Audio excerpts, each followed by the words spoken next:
My name's Mike Lamb. I'm a resident of 8th Avenue in Parkersburg. First of all, I want to debunk a few things that have been said here. First of all, it was stated that this is not a hot potato or a hot button around the country. I think the size of the crowd would testify that that is a false statement. Also, it's been implied that only the brightest and those that have a lot of to offer, and they only come to areas and where they're accepted. And I think that's again a false statement. There's a lot of talented people here in Parkersburg. We have a lot of professionals here in our area, and I don't think it's been an issue at all. Also, it was stated there's no cases whatsoever where there are issues or problems. I'd be glad to submit a list of 50 cases currently that are around our country, most in states that already have legislation similar to what you're considering. My first question really, though, to the Parkersburg Council would be why? Why? We've operated fine the way it is. The lady in front of me stated very, very graciously that she came to this area because of diversity. Why mess with something? Why try to fix something that's not broke, is my question. There are a lot of innuendos implied if you've never, but I really haven't heard any solid cases where that's the truth. Second thing I would say to the council, why, whenever we need funds in many areas in our city, why open up to further lawsuits? Why open up our businesses? You talk about running businesses out when you subject them to possible lawsuits, and the very wording says that this will open the door and make it possible for there to be additional civil lawsuits, possibly that there's no fines at this point. Second thing is that I would say is, in our city right now, we understand and have a good grip on what freedom is. I have the freedom to make choices just like you do, but you don't have the freedom to infringe upon my freedoms. For example, we have a noise ordinance. You can listen to whatever you want, but when it gets so loud that I have to listen to what you want, you've infringed upon my freedom. And this ordinance would do exactly that. It would infringe upon many people's freedoms, as has already been stated. I think they're already protected well by our Constitution right now, and you're forcing your beliefs upon us. I would say this also as a Christian. We started out by saying the Lord's Prayer, and one of the words, some of the wording was, "Thy will be done." I would ask City Council, have you read the book? If we're going to say thy will be done, then we ought to read and see what God says about this particular issue and act accordingly. A lot of people like to use general phrases. A lot of people like to use general phrases, but let's not use general phrases. Let's read his book and see what it says. And so there's been a lot of arguments already. I just say to the City Council, I think in the name of common sense, I think obviously looking around, you were voted to represent the people. There are a lot of people here that are non-residents. I think if you were to check to see the residents of Parkersburg and Wood County, and you can certainly try that yourself by raising of hands, yeas and nays, I think you'll find the people that put you in office that you swore to represent, you know where they stand on this issue. I say let's drop the ordinance.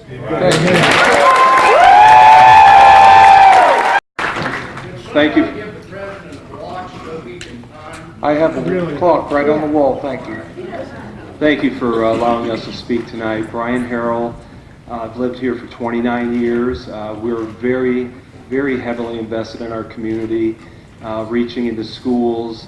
I'm the police address Stevenson Avenue, Parkersburg. I'm police chaplain here in the city. That's a volunteer position. I'm not paid to do that. We have tentacles everywhere. But I do want to stand tonight and speak against this ordinance. And in doing so, I probably will be vilified or labeled for something because I'm standing against the steamroller in our country right now, which is the gay rights agenda. But I'll take my chances with that. I remember when the atheists in Wisconsin showed up here with their letters and threatened all of us because of Bible verses and because of the Lord's Prayer and all of that stuff going on. And we had some leadership at that time that stood up and said, you know, we're not going to knuckle under this pressure and these bullies that come from out of state to tell us what to do. And now we have a new group that has come to town. They have a nice name, Fairness. And they have a solution for a problem that doesn't exist in Parkersburg. Mr. Harrell has the floor, please. This is a solution looking for a problem that doesn't exist. And I believe that if you pass this ordinance, I promise you there will be a problem found somewhere. Somebody's going to be sued, somebody will be threatened. The passage of this ordinance will, according to our city attorney, open us to civil lawsuits. And I don't think that's what we really want to do here. And I ask you to look at the bigger picture in all of this. All over America right now, there's court cases where individuals who acted according to their own convictions have run afoul of political correction, and they're being punished. Masterpiece Cake Shop, Colorado, Victoria's Cake Cottage in Iowa, Fleur Cakes, Oregon, Liberty Ridge Farm, New York, All Occasion Party Place, Texas, Gort's House in Iowa, Ocean Grove Camp Meeting Association, Elaine Photography, Arlene's Flowers, Wildflower in Vermont. I mean, do you not think that will happen here? I don't think that this is creating a better business climate for us. It's more like you might want to be getting into our personal business. And I don't think we should be ignorant of what this could do. I think that this ordinance is a Trojan horse. I think we need to think through what this is really saying. I mean, where can it lead? Where will it lead? What doors does it open? Is this bill a bathroom bill? Is it? How will this be applied to our public places, our schools? What happens when a church that runs a daycare or a preschool decides not to hire somebody that they don't think fits into their religious organization? Have you thought that thing through? Because I don't think that's protected under this ordinance. Mr. Harrell, Yes, coming up in the last little bit. that's fine. I only got one little bit left to say. I would say this, that if this is right and moral, as Alan said, then why is there a religious exemption? Make us do it. Make the churches do it. If it's right, if it's good for everybody, and it's moral, don't exempt any religious people from this. It should be applied across the board. But you won't do that because you know deep inside that there is something not right about this. So I just urge you to defeat this this ordinance because it's not fair and it's not good for us. Thank you. Yes, sir. My name is Don Weir. I live at 335 Mile Run in Wood County, and I am a pastor. I'm actually retired here. I moved here specifically because of what Parkersburg represents. I am basically enjoying a wonderful community, and I've been involved with a lot of the different people that are in this room. I see many faces. I have a real strong statement. When this came out, I knew nothing about it. I saw it Sunday ago, and it said we'd had a meeting and something had started. I pulled down your ordinance, I immediately sent it to Jay Secko's organization, and there was a very simple comment made. This is not a sustainable resolution. You have confused two things that I want to make sure you understand. And in support of what you said, Mr. Mayor, public accommodation is known throughout the land, multiple states, as including religious organizations. You have not excluded that in the paragraph. And that complication says you're pointing two different directions. It will be grounds for suit. Guaranteed. Second organization thing that you need to understand is that there's a problem in the fact that within the exemption for religious organizations, you put no coverage when you're saying we're going to be fair. I appreciate the logo saying fair. Fair to Christian businesses who do not want to serve because something offends them, perhaps in the involvement of making a cake for a wedding of someone that is not within their belief system. No protection there at all. No protection for the photographer that doesn't want to photograph certain things. No protection for the printer that doesn't want to print certain things. Next thing I want to make is on a statistical basis. Okay, I pulled down information. I talked to the people at Camden Clark in the emergency ward. I talked to Marietta Memorial. They said that the maximum number of people you're talking about in the LBT world is 3%. Then I chased down and talked to the CDC. The CD... Excuse me, he has the floor. The CDC verified maximum is 3%. Then I pulled out something which I'll give to you, Mr. President. It's a little graph that comes out of the world of the Census Bureau, and it gives a colored representation by county in West Virginia of how many people declared that in the last sentence. And if you run the statistics for it, the maximum number is 27.4 per 1,000 people. That's an interesting number. That's the dark blue. And when I hand you this, and you do a scan of this on a computer, which I did, and you average it, you have 0.97%. Less than 1% is the statistical base. You were put in place to do one thing, to represent all the rest of us. I agree with being fair. The Bible tells us to love all of our brothers, even our enemies. That has nothing to do with any of the things we have in here. The question is, are you producing something which will discriminate against me as a farmer when I say I do not want to sell my hay to someone, or I do not want to be involved in employing someone because of a religious difference? And right now, you do not make it fair to me. You elevate them above me, and you put the entire resolution to be before a council under an ordinance, which immediately takes me out of the legal system, which now exists for all of us, where every one of us has protection. And it is there. We are equal to equal right now. This will change that. Excuse me. If we have to clear the room to hear this, the rest of these people, I shall. Please be quiet and respect their floor that they have earned. And I only have one more Thank you, point, and sir. it's very simple. I have a gentleman friend whose name is Tom, and he is coming here. He works for a large organization. I will get you the name once he says it's all right for me to tell you. He is bringing 700 jobs here. When I told him what is going on with this, he had one comment. I will not locate in Parkersburg because I don't want the hassle of this being part of what I'm dealing with, because he brings people in and out of every race, creed, color, whatever else. He doesn't want the problem. Thank you.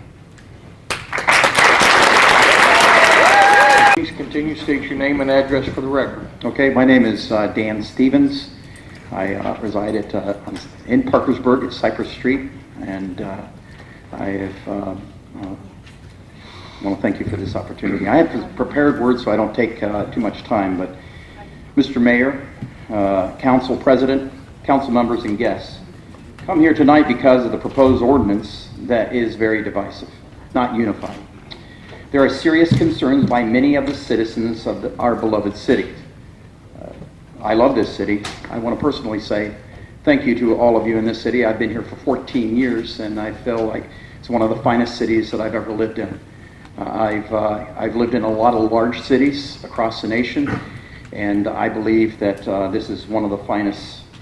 And I love the diversity of our citizenry. Although we have our troubles, the city, and this has been an extremely accommodating people of all walks of life that I've seen, and I mean all walks of life. We have good laws already on the books that protect every segment of our citizens. But now we're being told that we need to enact special privileges and protections to a special group of people, an ordinance that actually will jeopardize the freedoms of many law-abiding citizens and businessmen and women. Yet without much notice, it seems that this council is rushing this ordinance through with little or no public discourse. We had more public notice and opportunity of discourse on the recently approved brunch bill ordinance than on this non-description ordinance. It is my opinion, and the opinion of many of your voters, that perhaps you sponsored this ordinance without realizing of all that is entailed and of what its wide-reaching ramifications would be. I do know that, I know what Mr. Alville had said, but I do know of a case in Charleston where there was a case of this very thing, and the business owner was fined $500,000. And I can share that information with you afterwards if you want. There's one example that I feel that there's a concern, and that's in section 50.02 and definitions, and it's already been alluded to, the place of public accommodations. And yet, in the recent ruling by the West Virginia Supreme Court versus Israel, is basically they have interpreted the term public accommodation to mean anything other than highly selective private clubs, meaning that schools, athletic activities, etc., are all considered public accommodations. So a local sexual orientation and gender identity ordinance could be used to compel all schools, businesses, etc., to open their facilities to men or women in men's. The case determined West Virginia law on the issue and also provides examples from other states where such ordinances have been used to compel accommodations to open up private facilities to the opposite sex. And I know personally women who are very concerned and scared for opening this up, and that has taken place in certain department stores across the country. My concern is that we just sit back and reconsider this, and this means all businesses, schools, and places of faith and churches could be challenged. And I realize that the argument has been that, that won't happen. But it could be. And many of you who are lawyers in this room, you know that there is language that opens up for the possibilities. And they could be sued if they do not comply with this ordinance. Therefore, I respectfully request, for the sake of all the citizens of the beloved city, that you table this ordinance and reconsider. Thank you. Thank you.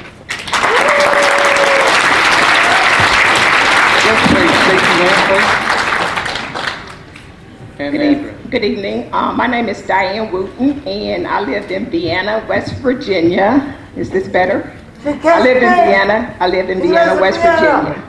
I moved here in 1993, my husband and I, from the Washington, D.C. area with our son at the time. He was in the 4th grade. And when we moved here, the sign that everyone is talking about, we're an all-inclusive community, that sign was not there when we moved here in 93. But this community, this area has been very welcoming to us. We have wonderful friends in this Pakersburg, Vienna area, and we have always felt included. And I just wanted to stand up. I didn't come prepared to speak, but I wanted you to know, as a black person, I take offense to all of those who are talking about the civil rights movement, comparing the homosexuals and interracial marriages. I take offense with that because they are two different issues totally. And the media and everyone seems to want to compare those two things. They are totally different. And I just want to stand here and let you know that I take offense to that. I speak against this ordinance, and I just ask that you all would please table it or not pass it or whatever. But this community, to us, my husband and I, has been a very, very inclusive. We have been welcome here, and we have lots of friends. And I just want you to know that. Okay, thank you.